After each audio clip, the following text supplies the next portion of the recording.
ஒன்றிய நிதி அமைச்சர் நிர்மலா சீதாராமன் அவர்கள் பட்ஜெட்டை படிச்சு முடிக்க கூட இல்லை. அதுக்கு முன்னாடியே தமிழ்நாட்டில் இருக்கக்கூடிய எதிர்கட்சி தலைவர் திரு எடப்பாடி பழனிசாமி அவர்கள் வாழ்த்து சொல்றார். என்ன மிகச்சிறந்த பட்ஜெட், சிறப்பான பட்ஜெட் அப்படின்னு. பட்ஜெட்டே படிச்சு முடிக்கல. நீங்க கேள்விப்பட்டிருப்பீங்க முரட்டு பக்தர்கள், முரட்டு தொண்டர்கள்னு. ஆனா முரட்டு அடிமை கேள்விப்பட்டிருக்கீங்களா? திரு எடப்பாடி பழனிசாமி அவர்கள் தான் இந்தியாவிலேயே இப்ப மிகப்பெரிய முரட்டு அடிமை. அது மட்டும் இல்ல, மோடி தமிழ்நாட்டுக்கு வந்தோடனே சூரியன் மறைஞ்சிருச்சு அப்படின்னு சந்தோஷப்படுறாரு. நம்ம தலைவர் சொன்னாங்க, கால்களை மட்டுமே பார்த்துட்டு இருந்தீங்கன்னா மேல பார்த்தாதானே உங்களுக்கு சூரியன் தெரியும்னு தலைவர் சொன்னாங்க.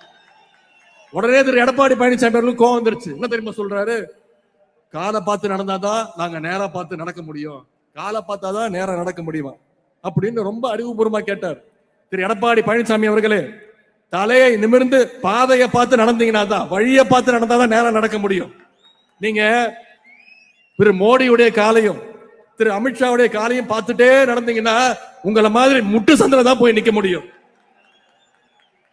இவ்வளவு நாளா அதிமுக பாஜகவுடைய கிளையா இருந்துச்சு.